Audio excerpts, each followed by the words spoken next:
Re-bienvenue dans une disquette près de chez vous pour la conclusion de tous les jeux qui se passent au Québec.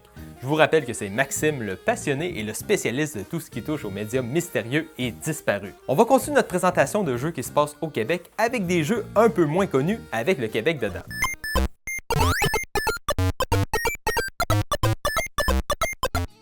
Retournons dans le monde des jeux éducatifs.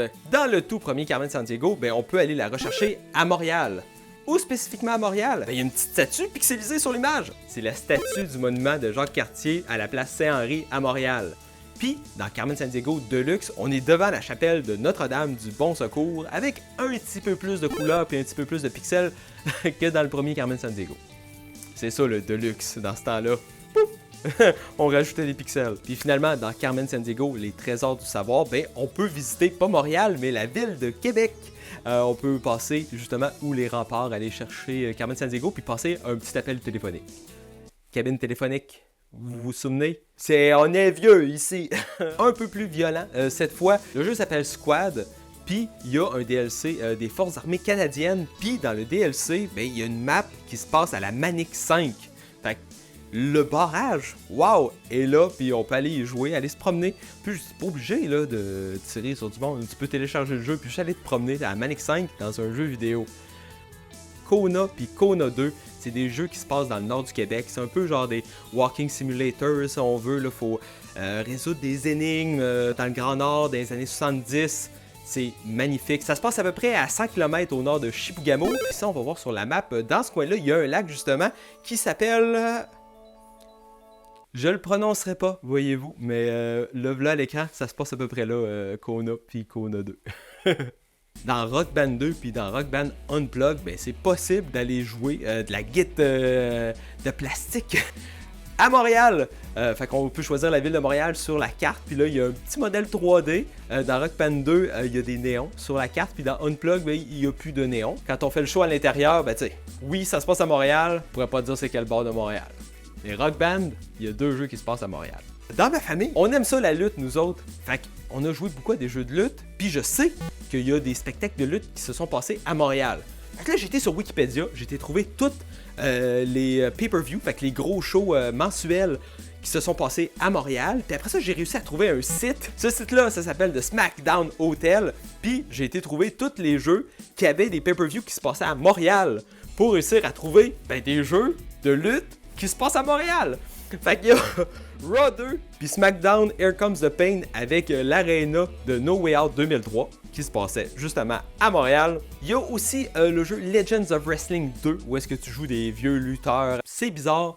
Il y a un des arénas qui se passe à Montréal. Ça n'a pas l'air d'être basé sur un vrai pay-per-view. Bref, et pour ceux qui connaissent vraiment la lutte, le Montreal Screwjob, ça a été recréé à WWE 2013. C'est possible de rejouer cette séquence mythique-là de la lutte dans un jeu vidéo qui se passe à Montréal.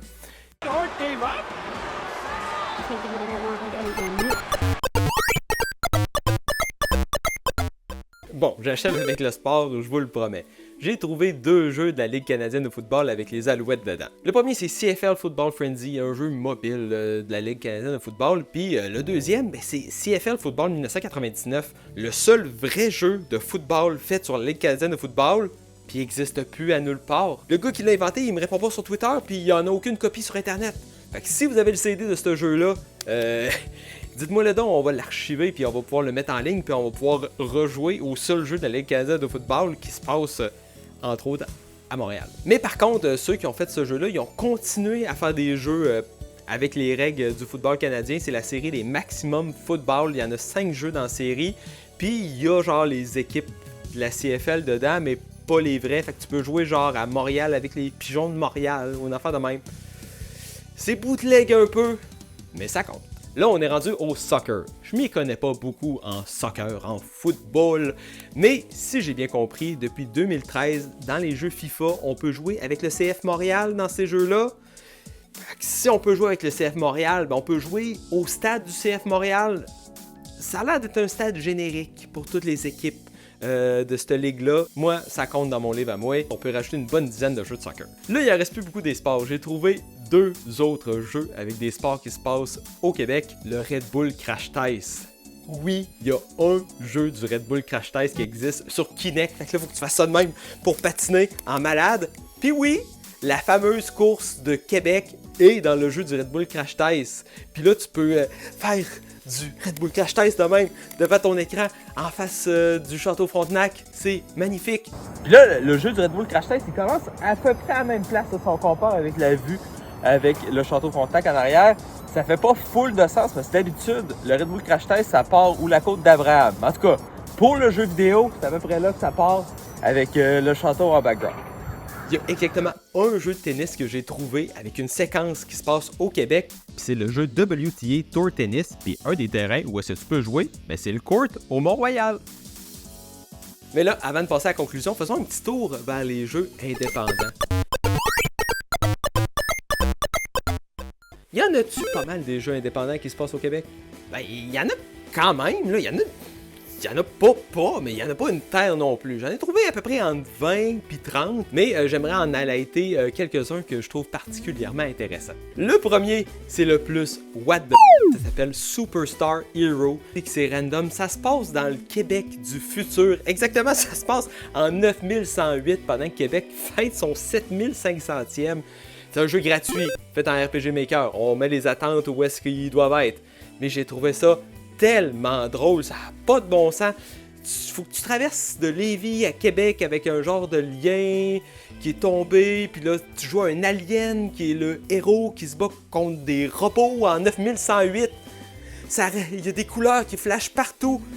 Partager ce jeu-là, je trouve ça hilarant. Dans du plus touchant et un peu moins hilarant, j'ai trouvé le jeu Dépanneur Nocturne. C'est un autre walking simulator. J'aime la vibe. Je trouve ça juste nice. Ça se passe comme dans un Montréal magique, la nuit. Je trouve ça vraiment, vraiment cool que quelqu'un ait pris l'expérience d'aller au dépanneur puis qu'il a transformé ça en jeu vidéo. Moi, je trouve ça nice. Parlant de nice, y a-tu quelque chose de plus nice que la cabane à sucre? Mais c'est exactement ce que le jeu Sugar Shack nous propose. Ça se passe dans un Québec magique où est-ce que c'est tout le temps le printemps, c'est tout le temps le temps des sucres. C'est un genre de Animal Crossing, on dirait, où est-ce que tu gères une cabane à sucre.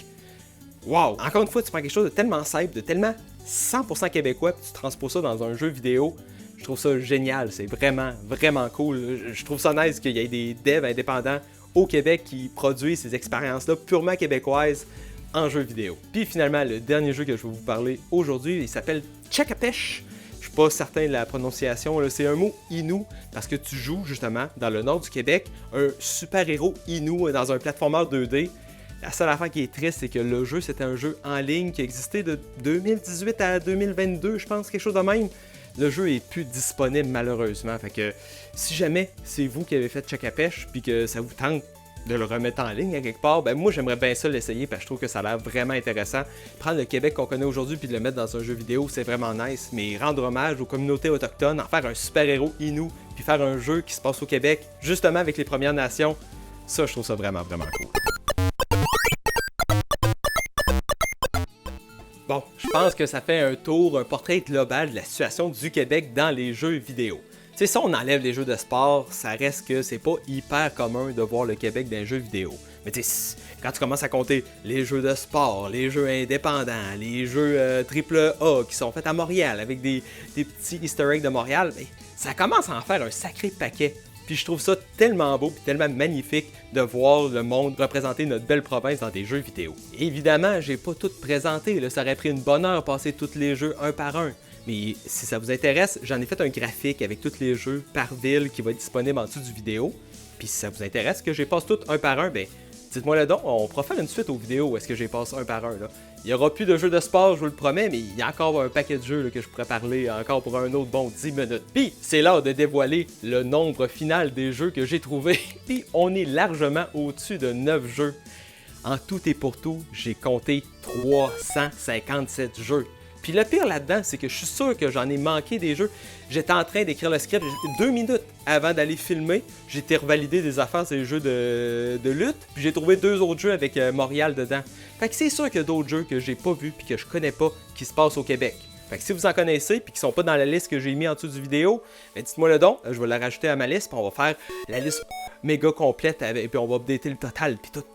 Donc c'était Maxime pour Dans une disquette près de chez vous. Je vous souhaite une excellente journée puis on se retrouve prochainement avec le prochain mystère que je vais trouver dans une de mes disquettes.